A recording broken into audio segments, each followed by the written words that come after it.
Alors, mesdames et messieurs, merci d'être restés pour cette troisième table ronde.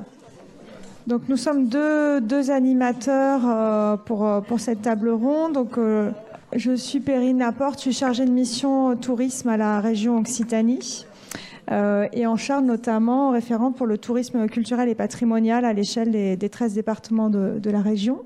Bonjour, Jean-Baptiste Aujamin, je suis chargé du développement culturel et de la communication à l'INRAP pour l'interrégion Midi-Méditerranée qui réunit les régions Occitanie, PACA et Corse. Et donc du coup, pour cette table ronde, sont avec nous Fanny Maury, qui est directrice de l'archéosite de Montans, Noël Salvi, qui est chargée de mission de tourisme culture pour la collectivité des Hautes-Terres d'Oc, Margot Bécasse ainsi que Lydia Mouisset du musée Saint-Raymond. Margot étant conservatrice du patrimoine chargée des collections d'archéologie toulousaine et régionale et Lydia étant responsable du pôle des publics et de la communication. Et enfin, Annie Montesinos qui est archéologue pour cette Aglopole Méditerranée.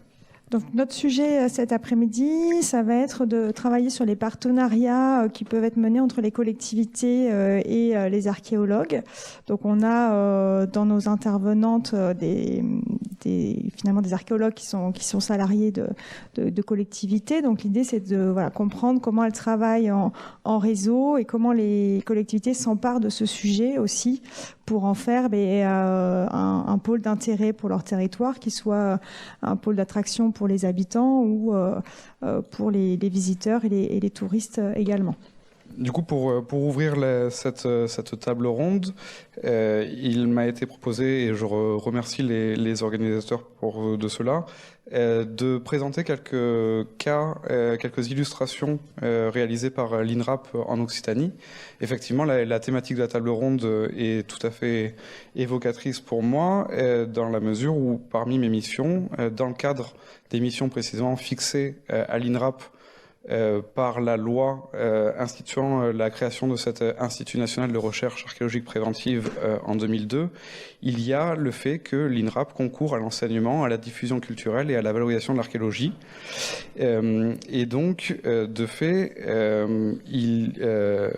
la valorisation est intégrée pleinement dans les actions, dans les opérations d'archéologie préventive menées par l'INRAP, menées en lien avec les aménageurs et avec des partenaires, parmi lesquels les collectivités sont les collectivités locales et donc notamment en Occitanie sont au premier rang. Il y a une mutualisation de certains moyens dans le cadre de l'activité opérationnelle. Il y a également des actions communes qui sont menées dans le cadre de la valorisation dans ce qui constitue en quelque sorte un pôle public de l'archéologie.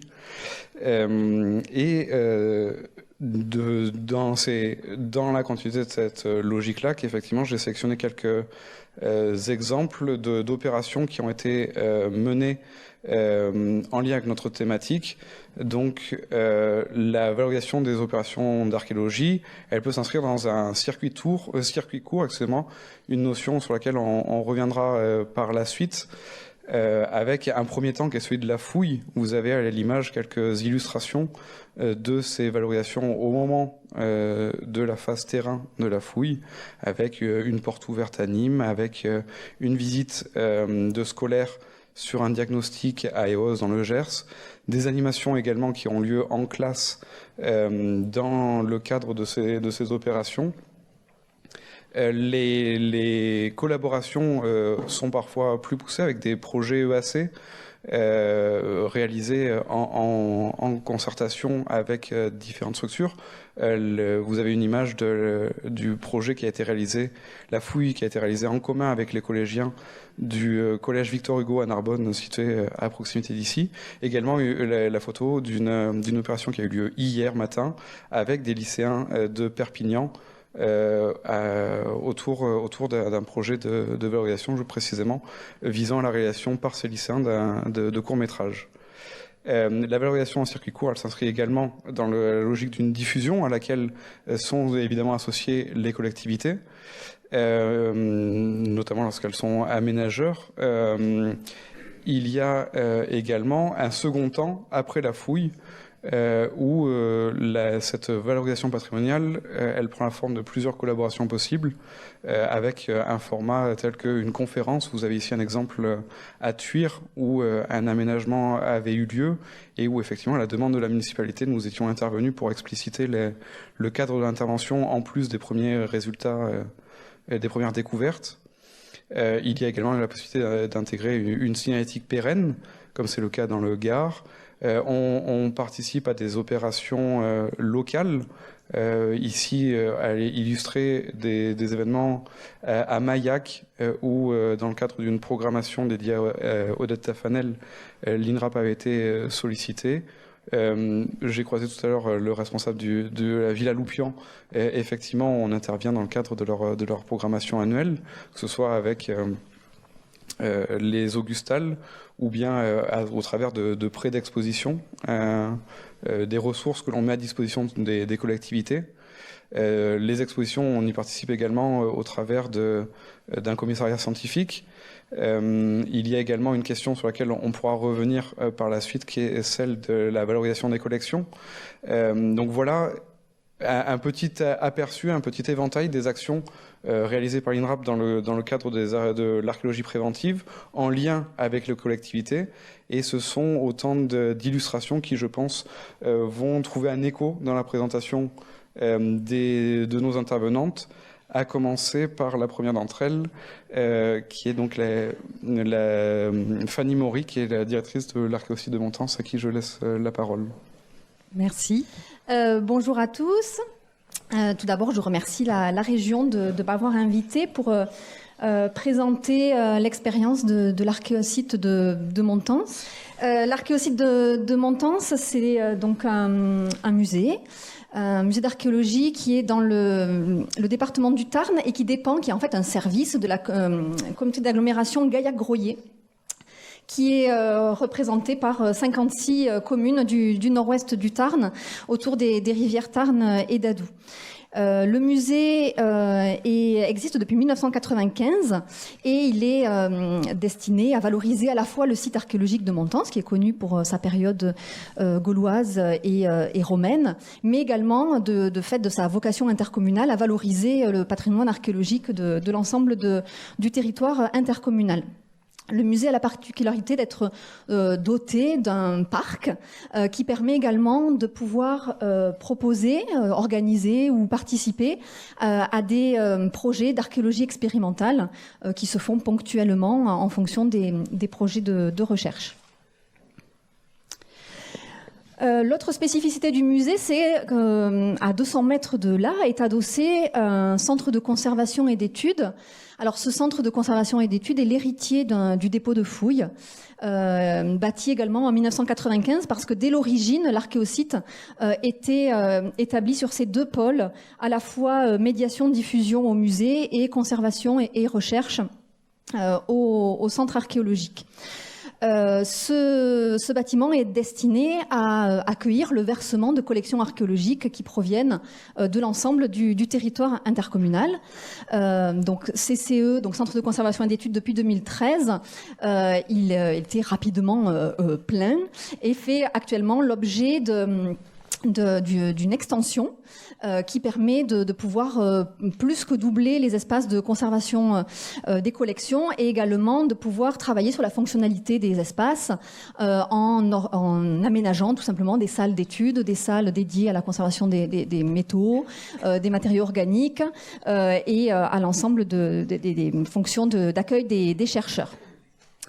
Et donc c'est le centre de conservation et d'études que je vais m'arrêter aujourd'hui, simplement pour vous expliquer le fait que pour cette extension, le bâtiment était en plein cœur du site archéologique. Cette extension a fait l'objet d'une prescription de fouilles archéologiques par le service régional de l'archéologie. Et l'extension, j'ai oublié de le dire, donc est financée par les fonds européens, l'État, la région, le département du Tarn et la communauté d'agglomération. Et donc une prescription de fouilles archéologiques qui a démarré il y a un peu plus d'un an, puisque c'était en septembre 2021 que le chantier a été confié à l'opérateur EVA. Donc tout de suite la question qui se posait, puisque finalement on se retrouvait dans la position de l'aménageur, donc à la fois un rôle finalement difficile à endosser, puisque il s'agissait de prendre la responsabilité finalement de la destruction de vestiges, puisque l'extension du bâtiment étant sur 2 niveaux et dont un sous-sol, il n'était pas possible de conserver les vestiges archéologiques sur place. Mais d'autre part, c'était pour nous aussi la chance de pouvoir finalement valoriser l'ensemble de la chaîne de l'archéologie, depuis la fouille préventive jusqu'à la destination même et à la fonction même du bâtiment qui était liée à la conservation de collections archéologiques. Et donc, pour pouvoir valoriser cette opération-là, on s'est appuyé notamment sur, dès les premiers coups de pelle finalement, sur l'organisation de visites de chantier, grâce à la participation de l'opérateur, donc grâce à EVA et aux responsables d'opération, donc Simon Giron, qui ont tout de suite accepté la possibilité de faire pénétrer finalement des visiteurs sur le site, et en aménageant des espaces de circulation dédiés. On avait deux plateformes, deux belvédères en quelque sorte, qui permettaient de faire stationner les publics en sécurité. Sachant que le site se trouve sur un espace complètement ouvert, sur en fait l'éperon proto-historique de Montans, donc avec beaucoup d'espaces verts autour qui permettaient de faire arriver les publics en toute sécurité, et le long de la route départementale qui donnait beaucoup de visibilité aussi au chantier de fouilles en cours. Et finalement, en 1 mois d'ouverture du chantier au public, on a pu accueillir 1500 visiteurs sur le site, donc ce qui est quand même assez conséquent. Et en prenant, bon, l'idée bien sûr était pas du tout d'entraver le déroulé de l'opération d'archéologie préventive, mais l'archéosite étant doté d'une équipe de médiateurs, il était donc possible de pouvoir faire intervenir nos médiateurs pour organiser ces visites de chantier. En fait, ça s'est fait en plusieurs temps, puisqu'on a eu des visites pour le public individuel, qui étaient menées par EVA, et des visites pour les scolaires qui étaient pilotées par nos médiateurs, et avec une diffusion de l'information qui s'est faite par le biais des conseillers pédagogiques pour pouvoir faire passer l'information tout simplement à l'ensemble des scolaires des circonscriptions qui sont concernées par le territoire de la communauté d'agglomération. Ces visites, elles étaient aussi même à double sens, puisqu'elles étaient dédiées au public, donc scolaire, individuel, mais également à destination des élus, parce qu'on en était finalement au début du projet, dans le concret de l'avant-travaux finalement, mais on voit à quel point c'est toujours intéressant de pouvoir faire de la pédagogie auprès des élus pour expliquer pourquoi est-ce que le chantier n'avait pas encore commencé, pourquoi il y avait une fouille archéologique préventive, et quels étaient tout l'intérêt finalement de pouvoir travailler sur de la valorisation dès l'origine du projet. En parallèle, et ça c'est une chance aussi qui nous a été offerte par la première visite de chantier, où on a pu rencontrer une personne qui faisait de la modélisation 3D de sites à partir d'images drones. Une personne s'est présentée pour pouvoir faire des prises de vue de l'ensemble du chantier à différentes phases de réalisation de la fouille, en fait à 5 moments clés de la fouille, pour en garder une trace finalement et confier ces images à EVA. Et sur cette proposition-là, on a pu rebondir pour pouvoir ensuite, à terme, monter un petit film de 10 minutes, en fait, simplement, et qui soit agrémenté de commentaires et d'informations textuelles pour pouvoir garder l'ensemble de la visite du site, finalement, en 3D. Et donc c'est ce que vous voyez sur ces images-là, avec notamment ce puits romain qui a été mis au jour sur la fin de la fouille, et qui a été complètement détruit, parce que justement, en plus à cet endroit-là se trouvait un poteau de soutènement de l'extension du centre de conservation et d'études, mais on a pu faire pénétrer le drone à l'intérieur et garder l'ensemble du relevé finalement de ce puits avant le début des travaux. Et à côté de ce film-là qui retrace l'ensemble de la fouille, a été réalisé un interview avec l'association Archéologie, donc un format carte postale de l'équipe de fouille pour pouvoir dresser les premières interprétations, les premiers témoignages finalement des résultats de la fouille à chaud sur le chantier. Et finalement, cette matière a permis de réaliser vraiment, alors, comme vous disiez, en circuit court finalement, le montage d'une exposition, alors plutôt une exposition dossier qu'une véritable exposition temporaire, puisqu'en fait, cette exposition a pris le pas sur la fin de la fouille, c'est-à-dire que la fouille s'est terminée au mois de mai 2022 et on inaugurait l'exposition en juin 2022, donc on était vraiment plus qu'à chaud, avec cette petite exposition qui permettait de transmettre finalement les films qui avaient été réalisés pendant le déroulement de la fouille et de présenter 2 objets archéologiques immédiatement sortis de la fouille. Alors grâce au soutien du service régional de l'archéologie qui a accepté ce prêt qui est tout à fait exceptionnel et qui est lié à la nature du projet architectural, qui est lié à la conservation des collections et qui a permis de choisir 2 objets à la fois emblématiques de cette fouille et à la fois qui permettait d'être valorisé sans aucun, facilement compréhensible, sans collage, sans remontage, et qui parlait finalement assez facilement aux visiteurs. Et pour nous, c'était aussi l'occasion finalement de ressortir les collections du premier CCE, en fait, du premier bâtiment, et de pouvoir valoriser également la fouille qui a été menée par l'Université du Mirail de 1991 à 1993, chantier-école, organisé en préalable à la construction du premier bâtiment. Voilà, et donc c'est finalement cette expérience-là de circuit court qui nous a permis d'attirer les publics, de pouvoir aussi rendre compte aux visiteurs en fait finalement des visites de chantier ou ceux qui n'avaient pas osé s'arrêter mais qui avaient bien vu il se passait quelque chose dans le village de Montense, de pouvoir rendre compte vraiment des premiers résultats de la recherche et de donner finalement un instant T de la connaissance à un public le plus large possible. Voilà, je crois que j'ai terminé. Merci beaucoup pour cette présentation très intéressante. Moi, ce que j'ai pu noter, c'est effectivement la dimension très intéressante déjà de la position dans laquelle vous êtes retrouvé. C'est effectivement probablement peu commun qu'un musée d'archéologie se retrouve maîtrise d'ouvrage et aménageur. Mais du coup, la bascule que vous avez relatée de effectivement on va détruire un patrimoine archéologique à arriver à le valoriser, c'est vraiment quelque chose que l'on constate dans l'archéologie préventive et là ça a été fait avec brio, avec les différentes étapes. On a vu l'association de l'ensemble des équipes pour les visites de fouilles, puis l'exposition. À ce titre, vous avez mentionné différents types de publics, qu'il s'agisse des scolaires, qu'il s'agisse des publics individuels, qu'il s'agisse des élus.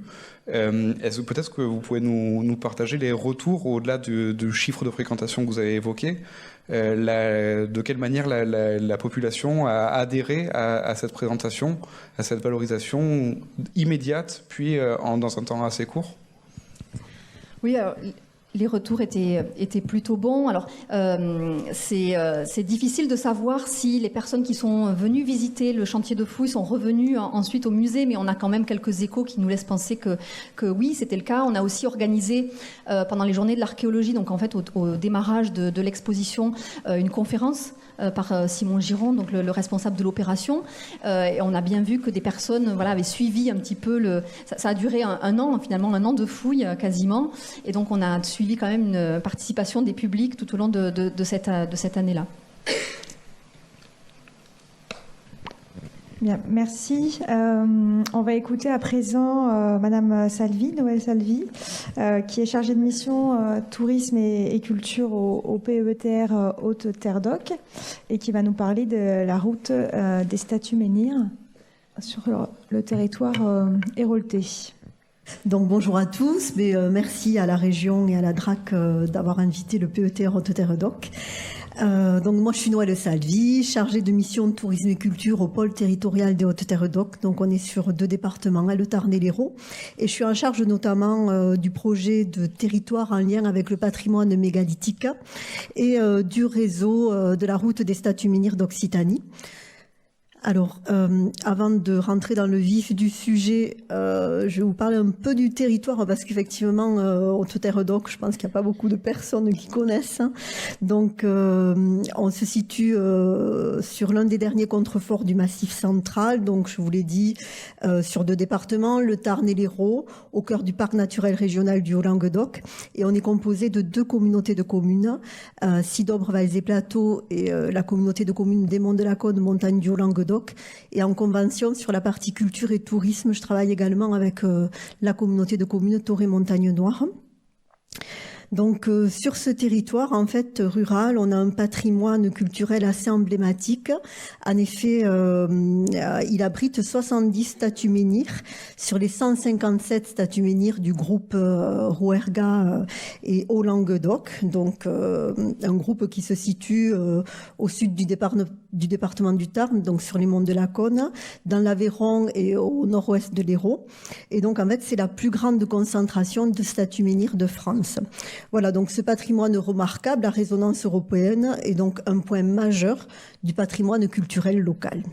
Alors, avant de vous présenter le projet territorial des Hautes-Terres d'Oc et de vous parler de la route des statues menhirs d'Occitanie, quelques petites informations sur les statues menhirs, mais c'est vrai que il n'y a pas si longtemps que ça, il y avait une très belle exposition sur les statues menhirs à la Tara.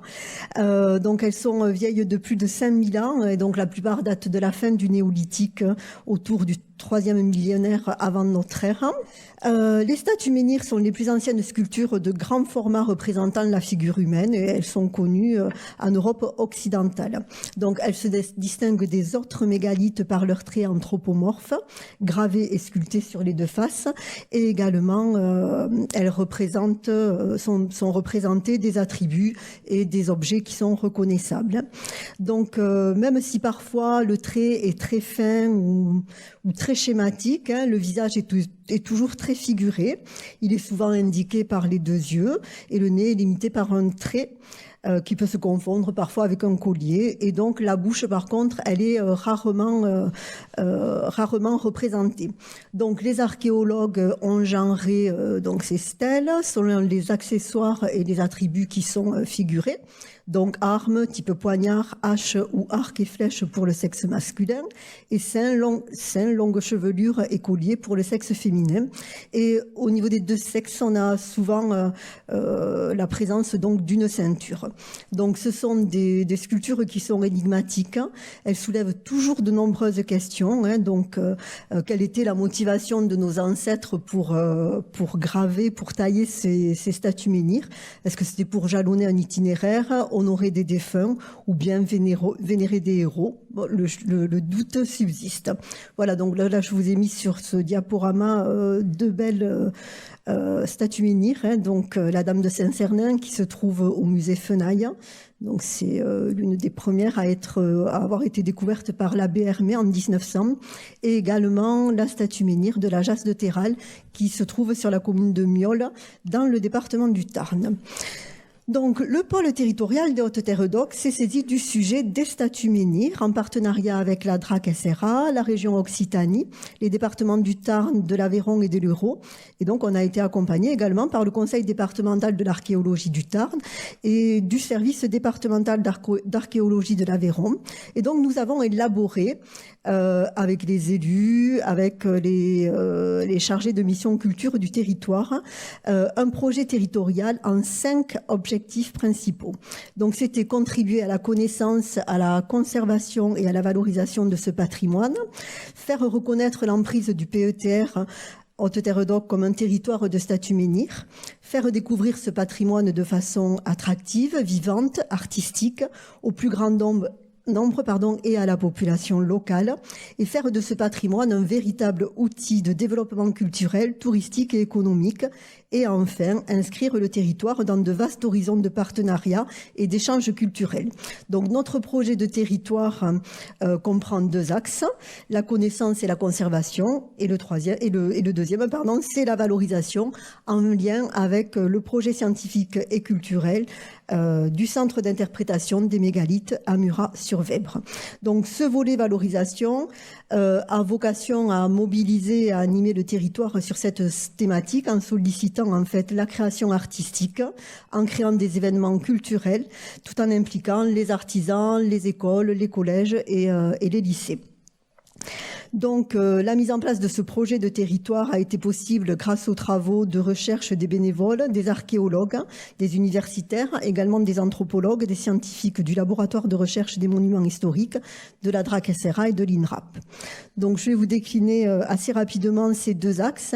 Donc, sur le volet connaissance, on s'est appuyé sur les travaux de la DRAC SRA et du Conseil départemental de l'archéologie du Tarn. En effet, la DRAC a engagé un travail de classement et d'inscription de ces statues menhirs en 2018 et le Conseil départemental de l'archéologie du Tarn a réalisé un diagnostic sanitaire du corpus du PETR, donc c'est-à-dire les 70 statues menhirs. Donc ça a été mis en place sur la base de l'inventaire harmonisé pour assurer en fait le suivi sanitaire et identifier les priorités d'action au niveau de tous ces monuments. Donc également on s'est appuyé aussi sur les nombreux travaux de fouilles dans les départements limitrophes, notamment dans l'Aveyron, qui ont permis de mieux appréhender ce patrimoine. Au niveau de la conservation, effectivement, pour leur grande majorité, ces statues menhirs ont été érigées en 1960 et elles sont exposées aux effets du climat environnant, amenuisant les reliefs sculptés ou gravés. Donc, la dégradation résulte de processus chimiques et physiques et pratiquement simultanés, que ce soit l'humidité, le gel, le vent, la mousse et le lichen. Et donc, c'est de notre responsabilité, collectivité, notamment, de conserver ce patrimoine ancestral. Donc on sait que la conservation optimale, c'est de mettre à l'abri dans des dépôts, dans des réserves, en fait, ces monuments, pour qu'ils soient hors gel et hors d'eau. Mais on a essayé d'étudier effectivement un scénario en plan B, si vous voulez, qui est vraiment à mettre en œuvre en dernier recours, c'est la fabrication d'abris in situ. Voilà, donc sur le volet conservation, il y a différentes actions qui ont été mises en place. Donc, je vous ai parlé du diagnostic sanitaire qui nous a permis de prioriser la protection des monuments les plus en danger. La réflexion et la mise en œuvre des différents scénarios conservatoires. Donc, sur nos 2 communautés de communes, chacune s'est pris en main et elles ont chacune désormais un dépôt. Et notamment, le dépôt de la communauté de communes des Monts de la Côte Montagne du Haut-Languedoc disposera en fait d'une salle dédiée aux chercheurs et elle servira de réserve au centre d'interprétation des mégalithes. Et également, on s'est rapproché du Fab Lab des Hautes-Terres d'Oc et on a réfléchi avec eux sur la possibilité donc de construire des abris in situ. Mais bon, il y en aura quelques-uns sur le territoire, mais on fait en sorte qu'il y en ait le moins possible puisque, comme je vous l'ai dit, c'est vraiment la solution en dernier recours. Mais effectivement, on a entrepris également une démarche de sensibilisation auprès des propriétaires qui possèdent des statues menhirs, car il y a un lien très fort qui s'est créé entre le propriétaire et la statue menhir, ou le découvreur et la statue menhir. Et pour certains, cet attachement est si fort qu'il est très difficile pour eux de se détacher de ces monuments. Donc il a bien fallu trouver une solution pour tout de même les protéger. Et parfois, certaines ne souhaitent même pas les protéger sur site au détriment de la détérioration de ces monuments. Et donc, en 2020, on a demandé à Antoine Laurent, donc archéologue, de numériser donc nos statues menhirs pour la sauvegarde et la diffusion en fait de ce patrimoine. Sur le volet valorisation, on a entrepris de nombreuses initiatives. Donc, le constat que l'on a fait très rapidement, on s'est aperçu qu'à l'échelle du PETR, en fait, on avait un patrimoine exceptionnel, mais qui était peu connu, et notamment de la population locale. Donc, l'objectif de ce projet de territoire, c'est de créer une image de marque constituant un levier de développement et favorisant l'appropriation de ce patrimoine par les habitants. Donc, les différents moyens, donc je vous en ai parlé, la sensibilisation des propriétaires, donc on a organisé de nombreuses rencontres, on leur a fait un support pédagogique, la numérisation des statuts menhirs, la réalisation de copies, donc là c'est en cours. On a mis en place un programme, une programmation culturelle, donc mise en place d'ateliers, de cycles de conférences, de spectacles et d'animations scolaires et jeunes publics. Et également, on est en train de travailler sur la création de sentiers de randonnée et de circuits culturels en lien avec les statuts menhirs et également les différents abris. Voilà, et donc d'autres projets sont également en cours. Donc, compte tenu donc de la concentration et de la répartition des statuts menhirs sur les 4 départements, très vite, en fait, il est apparu pertinent d'envisager de développer un partenariat avec les sites de l'Occitanie, mettant en avant, en fait, le patrimoine mégalithique, tout en continuant à travailler en parallèle sur notre projet de territoire. Donc, suite à de nombreuses concertations avec donc les différents sites que nous avions contactés, comme le musée Fenaille, le village de Cambous, j'en oublie, le musée de préhistoire régional, le centre d'interprétation des mégalithes. Donc, à la suite de nombreuses concertations, le réseau de la route des statuts menhirs d'Occitanie a vu le jour. Et donc, la première phase de ce travail privilégie en fait les statuts menhirs. Donc, ce réseau a su faire converger différents acteurs et sites du territoire dans un même projet de travail conjoint et concerté autour de la connaissance, la protection et la valorisation des statuts menhirs de la région. Donc, les services de l'État, donc la DRAC-SRA, avec l'appui de chercheurs bénévoles et professionnels, les universitaires, le CNRS, la région et les départements accompagnent bien évidemment ce projet ambitieux. Donc, ce projet, il s'adresse à toutes les structures locales qui valorisent le néolithique et dans une perspective de développement et d'enrichissement du réseau. Chaque site d'Occitanie qui souhaite intégrer le réseau, après demande auprès du comité de pilotage, peut adhérer au projet régional. Et à ce jour, donc, le réseau compte 13 adhérents. Donc, j'ai cité le musée Fenaille, mais il y a également un sentier pédagogique qui se trouve au cœur du Sidobre, donc le sentier des Immortels. On a également des associations qui gèrent des musées. On a l'association également Méganéo, l'association Méganéo, donc 13 sites adhérents. Et donc, le comité de pilotage est garant de la qualité des travaux en matière de connaissance, de conservation et de valorisation.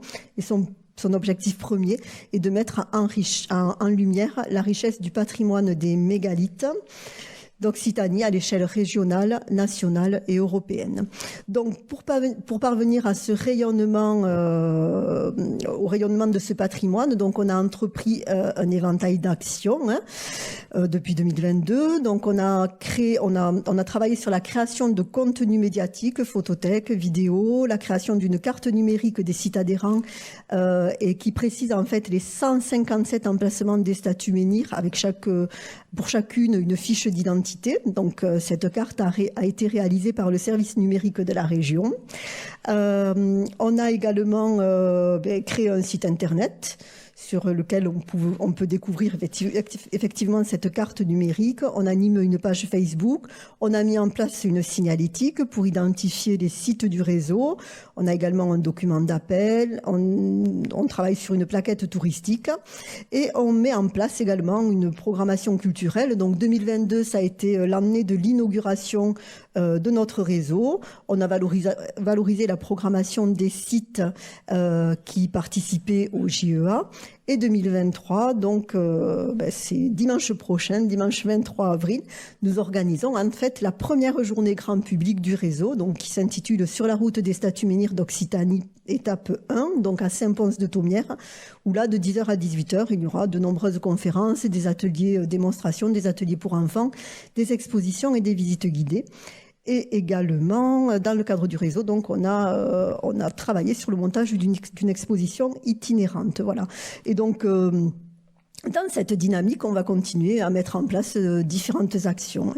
Donc, merci, pour conclure, nous, sur notre collectivité territoriale, il est important de travailler étroitement avec les chercheurs, les archéologues, qui sont associés en fait à toutes nos étapes de travaux et qui sont les garants en fait de nos productions auprès du grand public. Voilà. Merci pour votre attention. Merci Noëlle Salvi là, pour votre présentation de ce projet. On le voit qui aboutit à un travail en réseau important à l'échelle de plusieurs départements. Moi, j'avais envie de vous interroger justement sur les liens avec le secteur touristique. Aujourd'hui, on estime qu'il y a à peu près 40 millions de nuitées touristiques en Occitanie qui sont directement liées à la culture et au patrimoine. Donc, on est sur un impact à la fois en termes de ressources économiques et d'emplois qui est important. Donc voilà, est-ce que vous avez une double casquette culture et tourisme? Donc de quelle manière finalement vous avez associé les opérateurs touristiques, les offices de tourisme, peut-être les hébergeurs, les restaurateurs à ce projet, ou est-ce que c'est une prochaine étape que vous envisagez? Non, mais depuis le début, en fait, on associe les offices de tourisme en fait sur l'ensemble de nos projets. De ce fait, ils s'approprient les projets et ils peuvent mieux en parler. Donc, par exemple, sur le réseau de la route des statues menhirs d'Occitanie, on les a associés dans le cadre d'un groupe de travail, le groupe de travail communication. On s'appuie sur leur expertise pour faire des documents à destination du grand public, et ensuite voilà, ils s'occupent aussi de la diffusion. Donc c'est bien en fait de les associer aussi en amont pour qu'ils puissent parler au mieux des actions qu'on met en place autour de cette thématique-là. Très bien, merci beaucoup. Merci. Donc maintenant, on laisse la parole à Margot Bécasse pour une présentation sur les transferts de collections et valorisation de l'archéologie par l'exposition au musée Saint-Raymond. Bonjour à tous, c'est à mon tour de remercier la région et la DRAC pour cette invitation à parler d'un sujet qui nous occupe beaucoup ces dernières années au musée Saint-Raymond. Donc vous avez deux noms inscrits sur le PowerPoint, mais je parlerai pour nous deux aujourd'hui. Lydia est là en renfort pour répondre aux questions plus tard.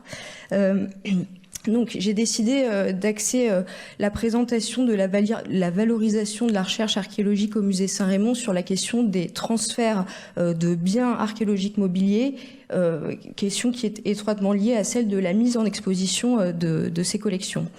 Donc les transferts de collections au musée Saint-Raymond, en fait, ils s'inscrivent dans une dynamique qui est assez ancienne. Les premiers transferts de collections ont été réalisés à la fin des années 1990 et sont étroitement liés dès le début à des expositions, parce que le musée Saint-Raymond a depuis de très longtemps vocation à valoriser les découvertes les plus récentes de l'archéologie. Et au passage, je mentionne quelques expositions anciennes qui ont permis justement de mettre en valeur les découvertes récentes. Dès 1988, l'exposition Palladia Tolosa a permis de présenter les découvertes des premières fouilles d'archéologie préventive. C'est une initiative qui a été de nouveau reproduite avec l'exposition archéologie toulousaine en 1994, puis l'exposition Métropolis quelques années plus tard pour valoriser les découvertes issues des fouilles du métro.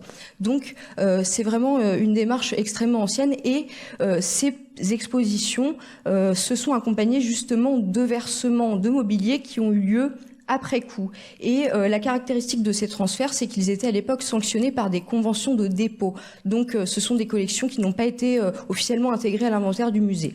Et cette dynamique s'est poursuivie les années qui ont suivi, avec une année symbolique qui a été l'année 2015 peut-être, année pendant laquelle une convention a été élaborée, une convention tripartite entre l'État et la ville de Toulouse, de manière à entériner les transferts de mobilier et de faire du musée Saint-Raymond le principal affectataire des biens découverts au cours des fouilles d'archéologie préventive sur le territoire de Toulouse et de sa métropole. Et dans un ultime temps, on va dire, depuis 2020, il y a eu vraiment une réactivation de cette dynamique avec, en particulier en 2021, un tournant qui se matérialise par un changement d'appellation, puisque le musée Saint-Rémy, qui était jusqu'à présent le musée des Antiques, est devenu musée d'archéologie de Toulouse. Et cette réorientation vers l'archéologie et vers sa valorisation, elle s'exprime aussi dans la rédaction, à travers la rédaction d'un nouveau projet scientifique et culturel qui a été rédigé la même année et dans lequel sont vraiment inscrits la valorisation de l'archéologie locale et des dernières découvertes et de la science archéologique en train de se faire. Pour continuer sur ce sujet, la politique des transferts de mobilier, elle s'est donc réactivée à partir de 2020. En lien avec le service régional de l'archéologie, on a vraiment relancé les transferts après une période d'interruption. Et cette politique de transfert, elle a donné lieu à un transfert de plusieurs opérations archéologiques. Alors tout d'abord un transfert de 3 opérations archéologiques qui ont été transférées en 2021, puis de nouveau 3 opérations archéologiques transférées en 2022, et nous avons prévu pour cette année de transférer également 3 nouvelles opérations archéologiques donc en 2023. Pour vous donner une idée, le travail accompli en fait au cours de ces transferts de collection est quand même important parce qu'il y a tout un travail d'inventaire et également de régularisation du statut du mobilier qui doit se faire en même temps. Donc pour les opérations déjà transférées, nous avons inventorié environ 184 bacs de mobilier et plus de 1000 items. Vous avez le chiffre à l'écran, 1136 items inventoriés qui s'ajoutent donc à l'inventaire du musée actuel qui comprend 28 595 objets, si je ne dis pas de bêtises. Donc en fait, ça s'accompagne d'un accroissement massif des collections. Donc, et la grande nouveauté de ces transferts à présent, c'est que à la différence de ce qu'on faisait avant, où les mobiliers étaient transférés, mais donc sous le statut du dépôt, avec un statut plutôt transitoire, à présent, on essaie vraiment de régulariser le statut des mobiliers, de clarifier le statut juridique et ensuite d'aller au bout du processus de manière à ce que le musée Saint-Rémy devienne affectataire des biens et on espère pouvoir en 2023 arriver au bout de ce cycle. Pour l'instant, ça n'a pas encore été fait, mais c'est une démarche en cours que nous effectuons en lien avec le SRA.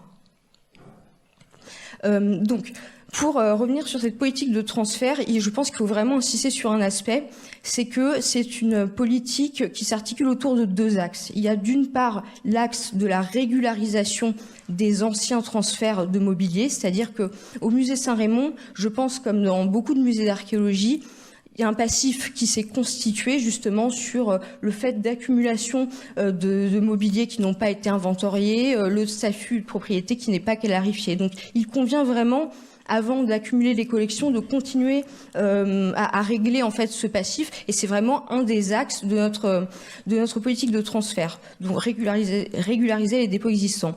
Et en parallèle de cet axe de régularisation qui est indispensable, on procède à des transferts de nouvelles opérations archéologiques avec des mobiliers qui jusqu'à présent, donc des opérations qui n'étaient pas représentées au musée.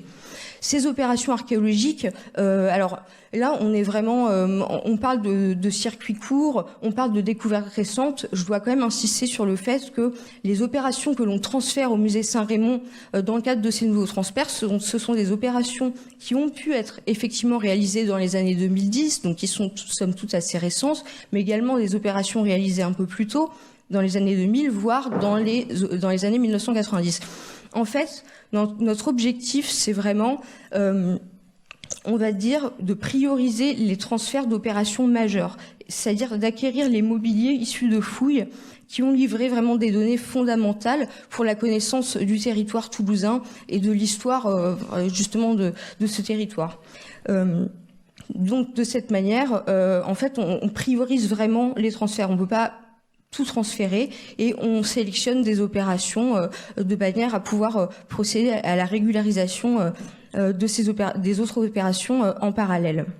Donc, progressivement, ces transferts de mobilier nous permettent de constituer une collection, enfin d'enrichir nos collections et notamment de renforcer les périodes qui sont mal représentées au musée, notamment l'archéologie médiévale. C'est pourquoi les derniers transferts de mobilier que nous avons effectués visaient en particulier des opérations archéologiques qui ont contribué à des découvertes majeures pour l'archéologie médiévale. Il y a également un aspect que je voudrais souligner, parce que c'est important de le signaler, c'est qu'à la différence de ce qu'on a pu faire dans les années précédentes et ce qui pouvait se faire, on procède à des transferts complets de mobilier. Ça veut dire qu'on ne va pas ponctionner certains objets pour ensuite les présenter dans l'exposition, mais on va acquérir l'entièreté du produit de la fouille, et c'est vraiment dans une logique de préservation des données et ensuite de mise à disposition du matériel aussi pour les chercheurs qui souhaiteraient continuer à travailler sur cette collection. Donc, j'en arrive au lien, en fait, à l'articulation entre les transferts de mobilier, peut-être, et l'exposition, parce que c'était ça plutôt sur quoi je voulais insister. Donc, en fait, cet enrichissement de collection nous permet donc d'acquérir des objets qui, à court terme et à long terme, vont être valorisés dans des projets d'exposition. Je voudrais notamment vous citer le cas d'un transfert de mobilier qui a été réalisé en 2022. Les BAM découverts au cours de la fouille de la cité judiciaire, une opération qui a été réalisée entre 1989 et 2006, donc une opération qui n'est pas si récente que ça, mais qui est extrêmement importante parce qu'elle a permis de mettre en évidence les vestiges archéologiques du château des comtes de Toulouse, qui auparavant n'étaient connus en fait que par les sources historiques. Donc là, on a avec ce transfert de mobilier des objets qui témoignent de cette histoire, de l'histoire de Toulouse à cette époque. Et donc, les objets que nous avons acquis dans le cadre de ce transfert vont être valorisés à court terme dans le cadre de la prochaine exposition du musée Saint-Rémy, qui sera organisée l'année prochaine et qui est une exposition qui sera dédiée à l'histoire de Toulouse pendant la croisade albigeoise. Donc vous avez des objets exceptionnels. Alors, moi je trouve cet objet exceptionnel, la brique au saumon que vous avez en haut à droite, qui est une brique avec datée du XIIIe siècle avec un dessin de poisson, qui est vraiment un objet un peu emblématique de la fouille, qui sera présenté dans le cadre de l'exposition, et surtout qui pourra rejoindre par la suite le parcours permanent, parce que, comme je le vous disais tout à l'heure, il y a une logique de court terme, la présentation de ces collections dans le cadre d'expositions temporaires, comme l'année prochaine, et par la suite, certains de ces objets, les plus représentatifs, pourront être intégrés dans le cadre du parcours permanent sur lequel on est actuellement en train de réfléchir, et la préfiguration est prévue pour 2024-2025. Donc là, on est en train de réfléchir en fait avec des nouveaux objets dans nos collections qui sont mis à disposition pour repenser ce parcours et en l'occurrence, pour élargir aussi le périmètre du musée, parce que jusqu'à présent, le musée Saint-Rémy était le musée des antiques. Or maintenant, en tant que musée d'archéologie de Toulouse, on se doit aussi d'élargir les périodes représentées à l'archéologie médiévale, notamment jusqu'à la première modernité. Donc ces transferts de collections vont nous permettre justement de faire tout ça. Et je pourrais également citer un deuxième cas de transfert très intéressant, le transfert de la nécropole du Moureau, une nécropole due au Moyen-Âge qui a été fouillée en 2004 et dont on a acquis le mobilier en 2021. Et ces objets également internes, vous avez à gauche une petite fibule en forme d'oiseau. C'est vraiment un mobilier extraordinaire. Donc vous en avez ici un exemple, mais toute la collection est incroyable. Et en fait, à terme, ces objets vont pouvoir également être présentés dans le parcours permanent. Et même si c'est pas l'objet de cette présentation, je voudrais quand même aussi vous dire que tous ces transferts de collection s'accompagne aussi de projets qui sont plus souterrains, on va dire, mais qui sont très importants pour nous. La nécropole du Moureau, elle fait l'objet d'un travail approfondi par un spécialiste archéologue de l'INRAP, et on a un projet de publication en collaboration avec l'INRAP qui est en cours. Donc en fait, il y a des perspectives de valorisation qui sont peut-être moins visibles, mais qui gravitent autour de ces transferts de collection. Et oui, puisque on parle de circuit court aujourd'hui, je vous donne quand même un exemple, mais qui est un exemple exceptionnel, l'exemple de la fouille de Seyss. Donc exceptionnel dans le sens où c'est arrivé une fois et on l'a pas reproduit jusqu'à présent, mais bon, ça mérite quand même d'être mentionné parce que là, vous avez vraiment un concours de circonstances qui a permis peut-être la valorisation de mobilier issu d'une fouille très récente. En fait, il se trouve que en 2019, le musée Saint-Raymond préparait l'exposition Visigoth qui a ouvert en 2020, et en 2018, vous aviez au même moment, enfin un petit peu avant, donc une fouille qui a été réalisée sur le territoire de la commune de Seyss et qui a permis de mettre au jour une nécropole avec des mobiliers Visigoth. Et par un travail qui s'est fait à ce moment-là en bonne intelligence entre l'opérateur, entre le service régional de l'archéologie et le musée Saint-Raymond, en fait, les mobiliers ont pu être prêtés au musée de manière à pouvoir être présentés dans le cadre de l'exposition temporaire avec l'accord du SRA, ce qui également a permis de procéder à des stabilisations pour pouvoir présenter le mobilier, avec l'accord du propriétaire du terrain, évidemment, et chose très importante également, les données en fait de la fouille, donc les données tout à fait récentes, ont pu être intégrées dans la publication et présentées dans l'exposition. Donc j'en parle simplement à titre d'exemple de quelque chose qui est exceptionnel dans ce qu'on a pu faire, mais donc les objets sont également présentés actuellement au sein du parcours permanent. Donc voilà, c'est un exemple de ce qu'on peut faire lorsqu'on travaille en circuit court. Et donc, juste en guise d'ouverture, finalement, je voudrais juste, parce que là, j'ai vraiment beaucoup parlé de mobilier archéologique, de la valorisation par les collections, mais je voudrais juste évoquer les actions du service des publics et les perspectives de valorisation qui s'ouvrent du point de vue de la politique événementielle et de la médiation. Je vous donne un exemple du point de vue événementiel, on va dire. Depuis 2021, le musée Saint-Raymond accueille les journées archéologiques départementales de la Haute-Garonne qui sont organisées par le SRA. Donc en fait, on sert vraiment de lieu d'accueil pour cet événement majeur en fait de la diffusion des recherches les plus récentes en archéologie. Et notre contribution, en plus de l'accueil de la manifestation, elle consiste aussi à filmer les interventions des différents intervenants, à les retransmettre en streaming sur la chaîne YouTube du musée, et ensuite, sur le long terme, à les rediffuser individuellement en les valorisant par l'intermédiaire des réseaux sociaux. Et il y a encore un autre élément que je pourrais mentionner, qui relève plutôt, enfin, qui poursuit cette démarche de médiation numérique. Nos médiateurs, en fait, réalisent toute une série de vidéos et d'entretiens avec des chercheurs qui présentent leurs recherches actuelles, les recherches qu'ils mènent autour d'un site, autour d'une collection en particulier, et ça les amène également parfois à se rendre sur le terrain pour interviewer les archéologues sur le lieu de la fouille. Donc là, on a vraiment un objet, un exemple, je pense, de valorisation en direct de ce qui se fait sur le terrain de l'archéologie.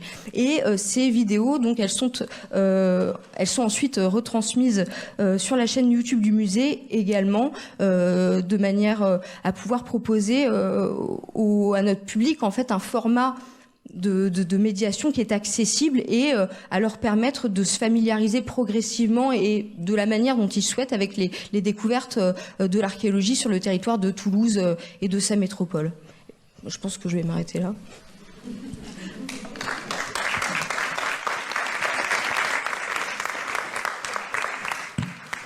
Merci beaucoup pour ce très riche exposé, très belle présentation. Beaucoup de questions qui surgissent, qui me viennent à l'esprit. Peut-être pour vraiment une présentation très intéressante sur ces biens archéologiques mobiliers. Peut-être pour revenir sur notre sujet, en particulier revenir peut-être sur l'exemple qui est vraiment peut-être un modèle du genre en ce qui concerne la fouille et la valorisation des collections issues de la fouille de la nécropole visigothique. Tu as parlé à la fois de l'introduction dans l'exposition temporaire et dans le parcours permanent, et ce alors que le projet était déjà bien avancé. Tu as parlé également du coup de la préfiguration pour le nouveau parcours permanent 2024-2025. Peut-être du coup expliquer la façon dont vous travaillez au Musée Saint-Raymond pour prévoir cet accroissement des collections qui est inhérente à tous les musées, qui est d'autant plus vrai dans le cadre de l'archéologie, avec cette politique volontariste d'être acteur et propriétaire des collections in fine. Donc comment est-ce que vous travaillez pour anticiper, dans le cadre de l'exposition en particulier et du parcours permanent, cet accroissement des collections ? Alors, dans le cadre de l'exposition Visigoth, c'est vraiment, je pense, un alignement des planètes, on va dire, avec l'opportunité d'une découverte qui s'est faite à ce moment-là et un projet d'exposition qui était déjà en cours. Donc là, en fait, on va dire qu'il y a une réaction, je pense, très rapide de tous les partenaires, une demande du Musée Saint-Raymond et le SRA et l'opérateur qui ont réagi très vite, en fait, pour que toutes les autorisations soient délivrées et que tout soit réalisé, en fait, rapidement. Mais est-ce que ça veut dire que l'ensemble des acteurs étaient déjà associés au projet initialement ? Comment est-ce que l'information a circulé entre l'opérateur, le SRA, le musée, puisque vous avez été mis au courant très rapidement de la fouille, eux connaissaient l'exposition. Oui, c'est ça, et puis du coup ensuite, de fil en aiguille, il y a eu une demande qui s'est transformée en collaboration. Et donc en fait, sur la question des transferts de mobilier sur le long terme, on va dire, c'est une logique tout à fait différente, parce que les transferts sont programmés des mois en avance. Donc on se retrouve avec nos collègues du SRA, on priorise certaines opérations, on décide qu'on va transférer celles-ci, et en fait, on sait que dans 8 mois, peut-être dans 1 an, cette opération va arriver chez nous. Donc nous, on a le temps de s'organiser. Après, ça demande, on est une petite équipe, hein, ça demande quand même justement un travail d'organisation, mais en fait, les cas de figure sont extrêmement variés. Vous avez certains transferts qui, parce qu'ils concernent des fouilles récentes, nous permettent d'acquérir des objets qui sont parfaitement inventoriés. Donc là, par exemple, le travail d'inventaire, il est minime en fait par rapport à des opérations peut-être qui sont plus anciennes. On transfère des opérations qui ont été réalisées dans les années 1990. Les inventaires des années 1990, c'est pas tout à fait la même chose. Donc là, effectivement, on sait qu'on va devoir peut-être placer une mission d'inventaire. Donc alors concrètement, ça peut être le personnel de la conservation. Donc moi, on peut également faire appel à des spécialistes. J'ai parlé notamment de la nécropole du Mouroux tout à l'heure. C'est un spécialiste de l'INRAP qui a été missionné pour réaliser l'inventaire. Donc en fait, on est en mesure d'anticiper nos besoins et notre mode d'organisation parce que justement, on prévoit quand même plusieurs mois à l'avance. Très bien. Merci beaucoup pour cette réponse. On va peut-être, avant de poser d'autres questions, laisser la parole à la dernière intervenante. Et donc, je laisse la parole à Annie Montesinos, qui est archéologue à cette Aglopole. Donc, bonjour, merci beaucoup de m'avoir invité à cette table ronde. Donc, je suis archéologue, donc effectivement au service de cette Aglopole Méditerranée, qui est une collectivité qui est née en 2017 de la fusion de 2 autres agglos. Donc la communauté de communes du Nord-Bassin de Thau avec ces 6 communes que vous voyez en espèce de rose-orange sur la diapo, sur votre gauche, et Thau Agglo qui, elle, regroupait 8 communes.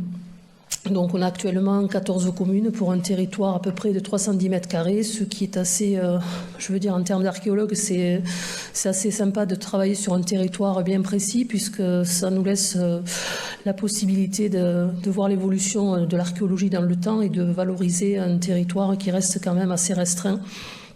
Voilà.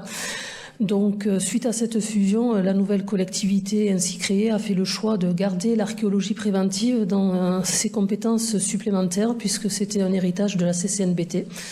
Donc, j'avoue que je suis assez contente qu'ils aient fait ce choix-là. Ça nous a évité, à mes collègues et à moi, de nous retrouver à la recherche d'emploi. Voilà, donc je suis fonctionnaire au sein de cette collectivité, ou en tant que contractuel plutôt assimilé. Et l'agglomération emploie à peu près 800 agents qui sont répartis dans 7 pôles différents. Nous, on dépend du pôle dit 3, culture, patrimoine, sport, éducation et épanouissement citoyen.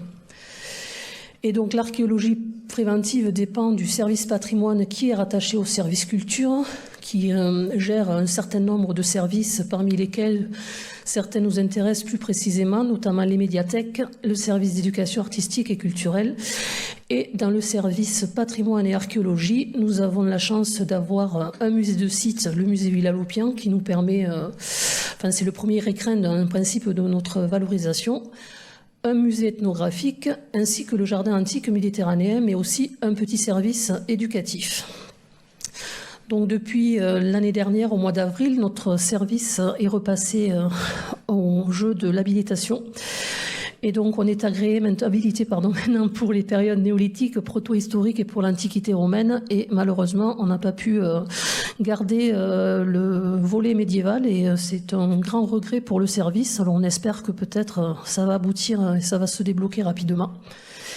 Voilà. Donc, dans le courant de l'année 2017, le directeur du service culture de l'époque m'a proposé de coordonner les actions de valorisation et de médiation de l'archéologie préventive afin de rendre le service d'archéologie préventive un peu plus visible, puisque souvent on était un petit peu considérés comme des agents du musée, non pas que Céline le sait, que je jette la pierre à mes collègues des musées. Au contraire, moi je prends beaucoup de plaisir à travailler avec eux dans la valorisation, puisque moi j'ai ma vision d'archéologue, ils ont plus la vision d'agents d'accueil des publics, donc c'est une mutualisation de compétences qui fait qu'on arrive à faire des choses, je trouve, assez sympathiques. Voilà. En ce qui concerne l'archéologie, on est un tout petit service, on est 4 agents et seulement 3 opérationnels. Donc on ne désespère pas, là on a lancé une procédure de recrutement, donc si tout va bien, on va être 5 agents et 4 opérationnels. Donc nos actions de valorisation, vous imaginez bien qu'elles vont se faire au fil de l'eau, en fonction des disponibilités des différents agents qui constituent le service et des opportunités des opérations archéologiques.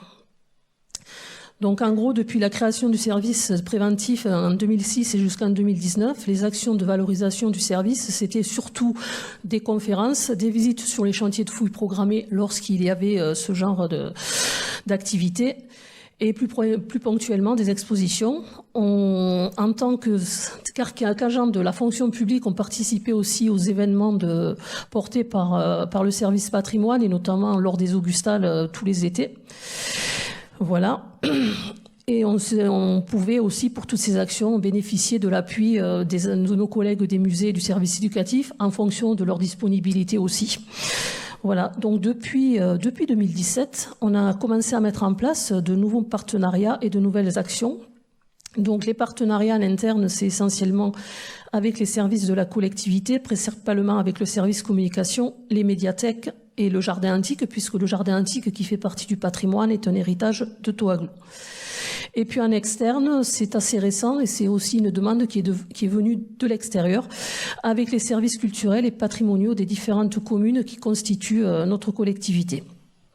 Dans les nouvelles actions de valorisation, on a fait un certain nombre... Alors, j'ai pas mis plus de diapos parce qu'on était limité à 3, donc moi j'ai suivi scrupuleusement la demande. J'aurais pu illustrer donc les quelques propos que je vais tenir là. Donc, pour les nouvelles actions, on fait très régulièrement, lorsque les opérations d'archéologie le permettent, des posters d'actualité au format A0. Donc le responsable de l'opération rédige un petit texte grand public et fournit quelques photos qu'on met en place comme maquette en fonction de la charte graphique qu'on a prédéfinie et qui vont être ensuite relayées sur les réseaux sociaux. Donc à ce jour, on en a fait à peu près une vingtaine et qui présentent des activités diverses, que ce soit les diagnostics, les fouilles préventives ou programmées et aussi certaines recherches que peuvent faire nos collègues. Donc, notamment, je pense à un panneau qu'on a fait suite à mon collègue Guillaume Duperron qui a fait un article sur une épave enfouie non pas dans l'étang mais dans la mer. Donc, à partir de l'article qu'ils ont fait, on a fait une petite synthèse avec quelques photos. Et du retour qu'on a, c'est que les posts d'actualité sur le site internet concernant l'archéologie sont parmi les plus vus. Voilà. Et puis on réalise aussi des petits films documentaires, soit par un prestataire qualifié, soit nous-mêmes en interne, en mutualisant là encore les moyens. On a fait aussi un livret de présentation du service à destination du grand public et on espère pouvoir en faire très rapidement pour les aménageurs et les élus pour expliquer les spécificités de notre métier, puisque souvent l'archéologie, On voit surtout la fouille, mais on voit pas tout ce qu'il y a derrière. Et beaucoup, des fois, découvrent que c'est un vrai métier. Ce qui est assez étonnant, mais ça revient assez souvent. Ah bon, c'est un métier? Bah oui. Voilà. Donc, on intervient aussi, donc, plus trop sur les Augustales, mais on intervient sur les Journées européennes de l'archéologie et depuis l'année dernière sur les GEP. Donc maintenant, je vais aborder l'exemple de deux fouilles archéologiques qui ont eu lieu à Ballaruc-les-Bains et qui nous ont permis de monter un projet de valorisation sur le court, le moyen et le long terme. Donc c'est encore en cours, donc c'est assez, on va dire, c'est de l'actualité. Donc on avait d'abord commencé par la fouille de la médiathèque à Ballaruc-les-Bains qui a débuté en septembre 2021. Et comme c'était le service culture qui était porteuse à la fois aménageur et puisque c'était pour une médiathèque, et nous on était opérateurs en tant que service d'archéologie, donc on avait monté un ambitieux projet qui incluait les scolaires. Donc l'idée c'était on avait déjà sollicité les classes, on avait 2 classes de CM2 qui allaient venir très régulièrement visiter la fouille, et l'idée c'était qu'elles retranscrivent comment ils avaient vécu cette fouille pour les JEA, donc à la fin de l'année, qui tombe à peu près à la fin de l'année scolaire. Donc on s'était dit bingo, au niveau du timing c'est super. En fait ça n'a pas marché parce que la fouille s'est arrêtée, donc forcément le projet également. Donc par contre la collègue du service culture qui nous avait qui était une partie prenante du projet, nous a ressollicité juste avant les JEA pour savoir si on pouvait présenter quelque chose. Bon, avec le peu de temps dont on disposait, on a décidé de monter un projet comme ça. Bon, ça fait un petit peu artisanal parce qu'on n'a pas suffisamment de temps pour imprimer, donc on fait nous-mêmes sur les traceurs. Et bon, bref, ça fait un petit peu ludique. Et puis finalement, ça plaît. Et donc, on a pu faire une petite exposition centrée autour des dernières découvertes sur Ballaruc-les-Bains et aussi des anciennes, puis un petit peu sur des sites un peu emblématiques de la collectivité pour que les personnes qui viennent à l'exposition puissent s'approprier leur patrimoine. Donc, on a fait un livret-jeu à destination du public scolaire et de centres aérés. Et on a décidé que comme c'était pour des enfants, il fallait le rendre ludique. Donc c'était le livret-jeu s'intitulait Sur les traces de Gaspard le lézard part à la découverte de ton patrimoine. Alors pourquoi un lézard, pourquoi Gaspard? On a décidé aussi, quand on fait de la médiation, d'intégrer dans la valorisation des contraintes auxquelles nous, archéologues, nous sommes soumis, notamment lors des grands travaux d'aménagement. On a des fenêtres d'intervention qui, pour la fourchette la plus large, c'est septembre et mars. Pourquoi? Parce que dans les grands projets à l'extérieur, on va avoir des aspects environnementaux qui rentrent en ligne, qui doivent être pris en compte. Bon, nous, on fait que suivre les prescriptions. Ça, c'est nos collègues du SRA qui gèrent ça en direct avec l'Adréal. Donc, il y a des espèces protégées. Et donc, il faut intervenir dans cette période-là parce que c'est pas la période de reproduction. Et donc, parmi celles qu'on rencontre le plus souvent, qui nous embêtent un petit peu, il y a le lézard osselet. Voilà, donc c'est pour ça qu'on a pris le lézard. Au départ, on avait pensé à la taupe, mais bon, c'était facile, et puis c'était déjà pris. Donc on a réfléchi, et puis on a trouvé que c'était assez sympathique. Donc on avait mis une collègue à nous qui travaille depuis très très longtemps avec le service patrimoine et qui fait des jolis dessins à destination des enfants. Alors, nous a fait un petit lézard osselet sympathique, et donc dans plusieurs postures, soit avec une truelle, une brouette, etc. Donc on avait mis ces panneaux dans Ballaruc à l'emplacement des sites qui étaient connus, qui avaient été fouillés anciennement. Et l'idée, c'était que les enfants, accompagnés des adultes, bien sûr, retrouvent ces points et répondent aux questions qui étaient posées sur le livret.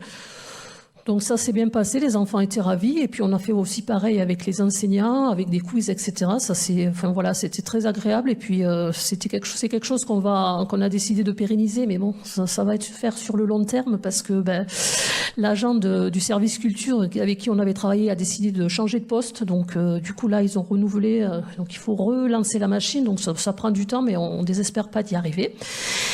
Et quand la fouille a enfin repris, cette fouille de la nouvelle médiathèque a pu enfin reprendre en septembre 2022, on a pu, lors des journées européennes du patrimoine, faire une visite de la fouille. Donc visite de la fouille qui a été limitée en termes de personnes parce que c'était un tout petit chantier avec des contraintes d'accessibilité qui étaient assez fortes. Donc dès qu'on a lancé les inscriptions, en 3 heures, tout était plein. Donc, au moment de la visite, en fonction des personnes qui demandaient, on est parfois pris 5 jusqu'à 10 personnes de plus que la jauge qu'on s'était fixée.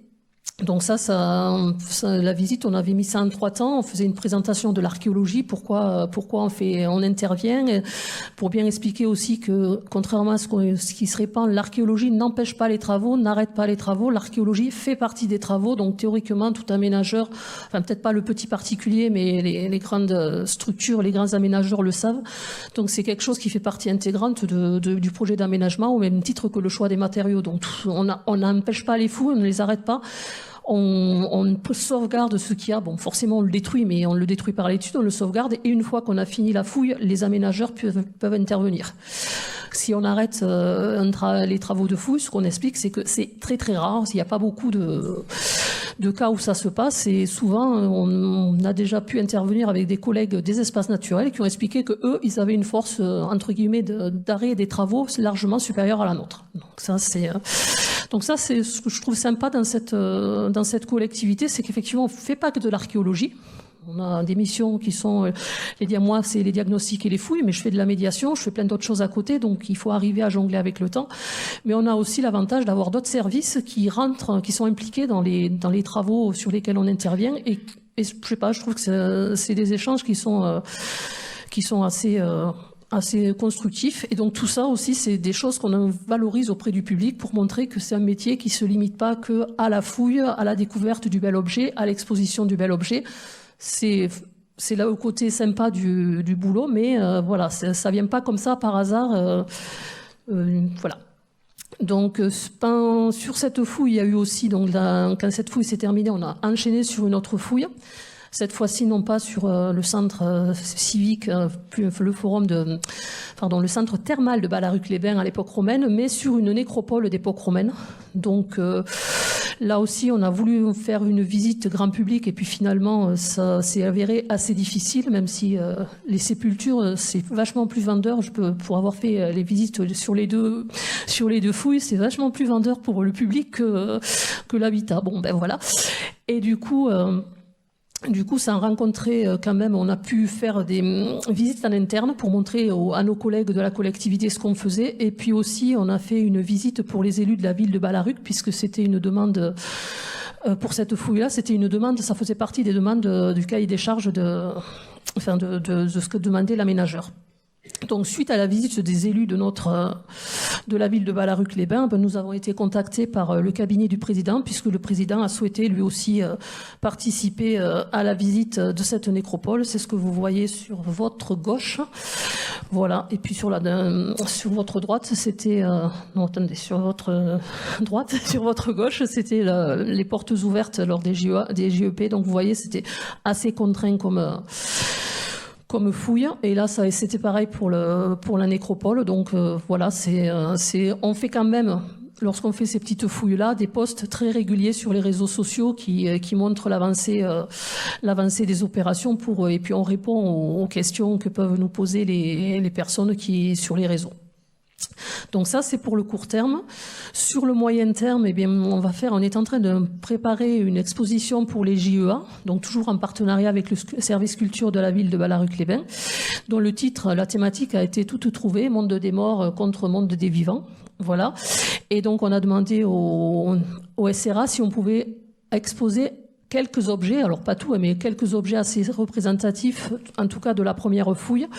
Pourquoi l'autorisation du SRA ? Puisque depuis la loi LCAP, on n'est pas censé exposer du mobilier tant que les rapports ne sont pas rendus, sauf accord du service régional. Donc là, on a demandé à notre prescripteur qui a dit que si les vitrines étaient fermées à clé, que le local était sous alarme, on pouvait exposer quelques objets, mais pas trop.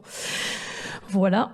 Donc ça, c'est pour le moyen terme. On fait ce genre de choses. Voilà. Et ce qu'on va faire aussi, c'est que sur ces deux fouilles, la première, on a fait un film documentaire d'une 15aine de minutes qui montre l'évolution de la fouille, où il y a des interviews des acteurs locaux, des chercheurs qui ont commencé à travailler sur Ballaruc-les-Bains dans les années 80, et des présentations, qu'est-ce qu'un diag, pourquoi il y a une fouille, parce qu'il y a eu un diag avant, pourquoi il y a eu un diag. Donc tout ça, ça sera intégré dans le film documentaire sur la fouille. Et pour le site de la CADOL, on a fait un petit film de 5 minutes et tout ça, ça sera présenté dans l'exposition, dans la petite salle vidéo qu'il y aura lors des JEA, avec aussi pareil un petit pupitre pour les gens qui veulent poser des questions, quelles qu'elles soient, on est là pour le valoriser. Donc ça, c'est pour les actions à moyen terme. On va certainement refaire quelque chose, mais on est encore en plein dans la réflexion pour les journées européennes du patrimoine. Et puis dans le long terme, il y aura aussi une conférence, excusez-moi, ça a été une demande aussi. Donc on va faire une petite conférence pour clôturer les journées européennes de l'archéologie, puisque la ville de Ballaruc-les-Bains s'est un peu approprié cet événement national pour faire en parallèle sa semaine de l'archéologie à Ballaruc. Donc elle nous a demandé une petite conférence pour clôturer la semaine, ce qui est, je trouve, très intéressant. Donc on va voir encore sur quel format on l'a fait. Parce qu'ils nous demandent d'en faire 2, ça risque d'être un peu beaucoup, donc peut-être rester sur une pour s'assurer la faisabilité, en tout cas pour nous, puisque.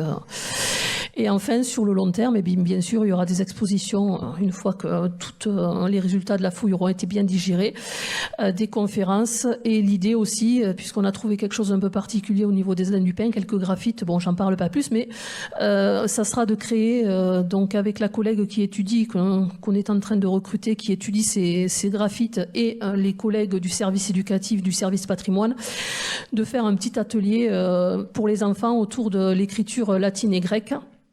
Et enfin, ma collègue a émis le souhait, si elle arrive à être recrutée, de pouvoir intervenir peut-être dès l'année prochaine dans les classes de latin et de grec des collèges et des lycées de la collectivité. Voilà, ça c'est pour vraiment essayer de rendre, on va dire, accessible à tous les connaissances qu'on acquiert, nous, sur le terrain. Voilà ce que je trouve. Je trouve très bien de voir là tout ce qui se développe maintenant en termes de valorisation. Il y a vraiment une réelle volonté. C'est vraiment ça, parce que c'est aussi un métier en fait. Et nous, en tant qu'archéologues, on connaît nos données, mais par rapport aux questions abordées ce matin dans la table ronde, c'est vrai qu'il y a aussi du vocabulaire un peu particulier et on l'a pas forcément. Donc c'est très bien de pouvoir échanger avec d'autres personnes. Voilà.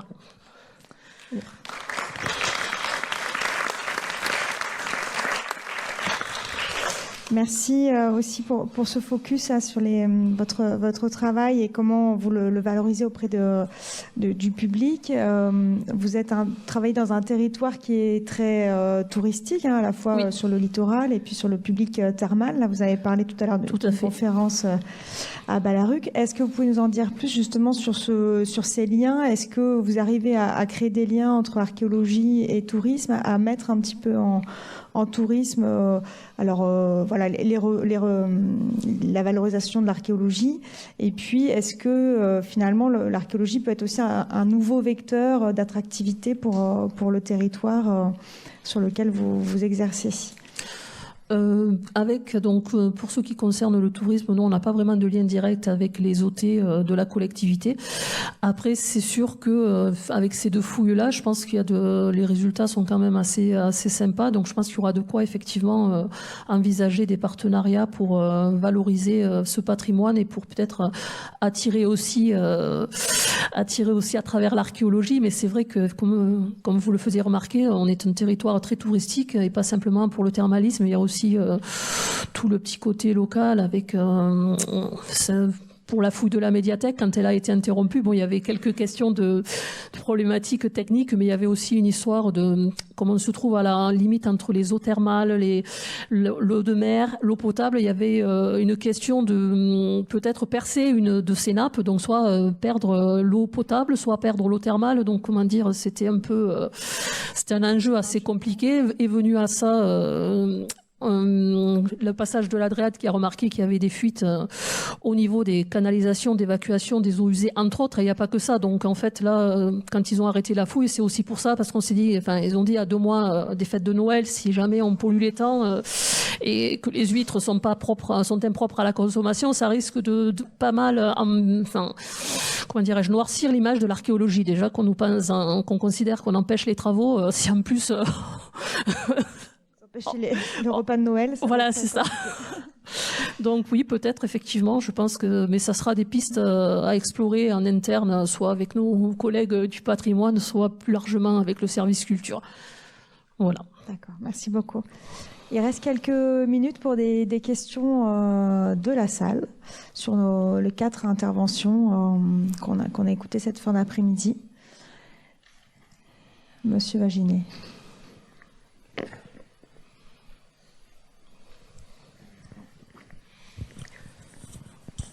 Merci. Oui, les 2 dernières interventions m'inspirent deux réflexions. Alors la première concernant Saint-Rémy, c'est tout l'intérêt que j'ai personnellement toujours vu à essayer d'associer le musée le plus vite possible aux opérations archéologiques. Et quand je dis le plus vite possible, pour moi l'idéal serait dès le terrain et de fixer le principe même de la dévolution des collections au musée, parce que je pense que dans un certain nombre de cas, il y a des options de fouilles qui ont vocation à être prises ensemble avec le musée qui exploitera, qui conservera, qui exploitera les collections. Je pense à des questions de moulage ou d'autres, de travaux de restauration d'objets.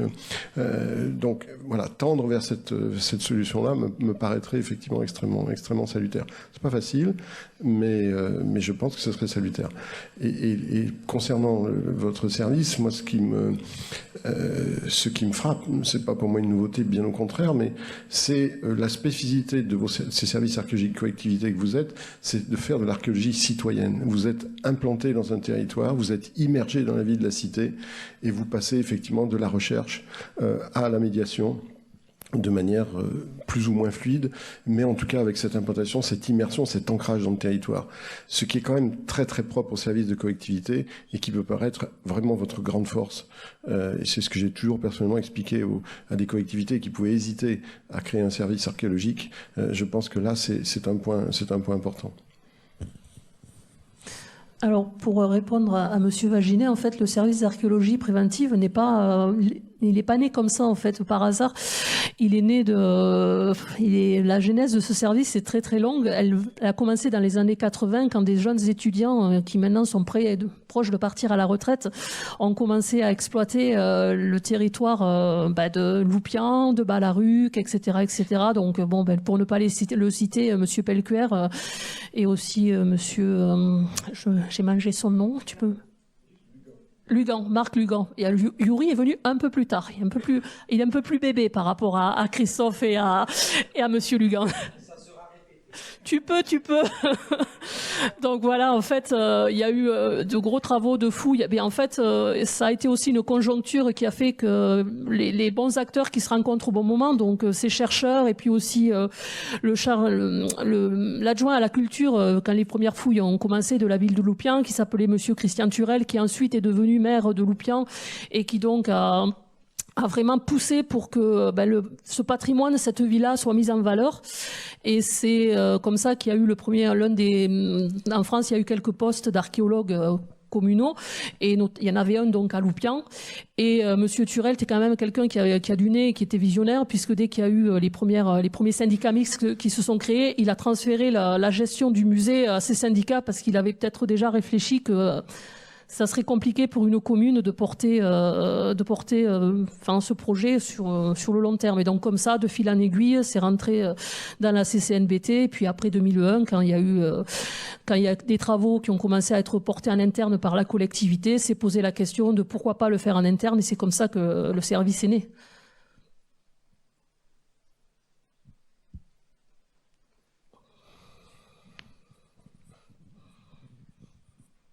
Ce serait, je m'adresse à tout le monde, mais pour à la fois là, vous avez parlé des récollements, des inventaires aussi dans les musées, ou pour des actions comme ça, est-ce que vous faites appel à des étudiants en archéologie qui peuvent, alors pour des inventaires et des récollements, c'est vrai que ils sont quand même aussi formés à certains types d'objets, ils ont une connaissance générale de l'archéologie qui peut être utile, et donc le lien plus avec l'université, la formation à l'archéo.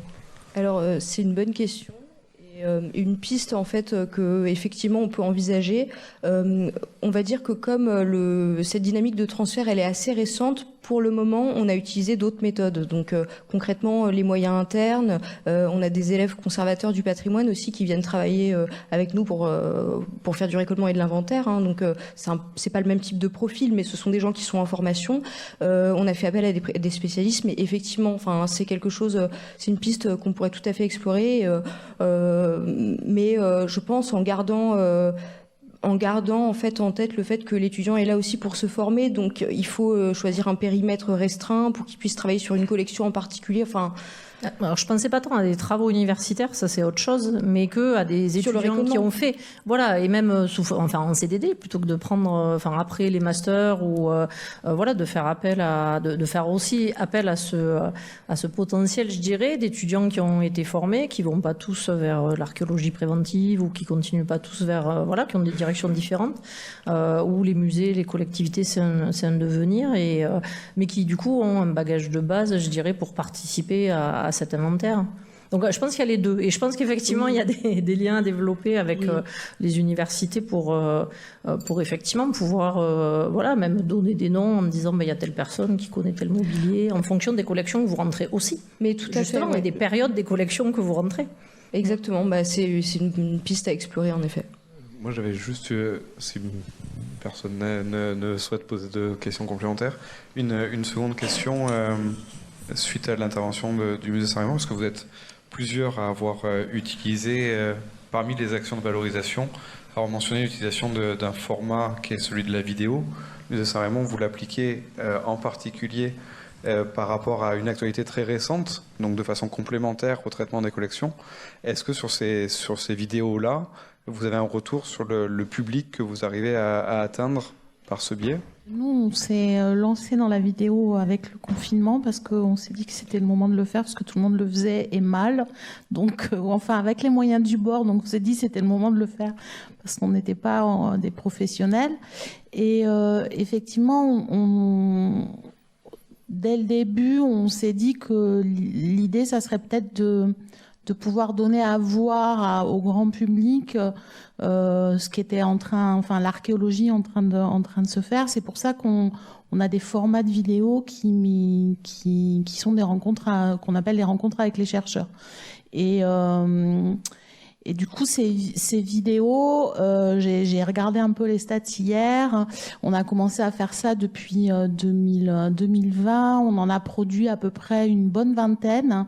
Et alors le nombre moyen de vues, c'est 670. Alors ça paraît pas beaucoup parce que bon, c'est pas beaucoup. On a que 1500 abonnés sur notre chaîne, mais finalement, on peut se dire que quand on fait une conférence dans une salle de conférence qui est toute petite, on peut accueillir 50 personnes, finalement 670 vues, c'est pas si mal, quoi. Ça donne de la visibilité. Après, je peux pas spécifiquement vous dire qui regarde ces vues, mais sur les abonnés de la chaîne, en tous les cas, le gros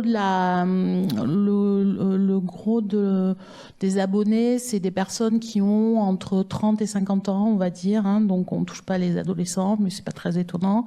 C'est majoritairement des hommes, par contre, qui s'intéressent à ça. Voilà.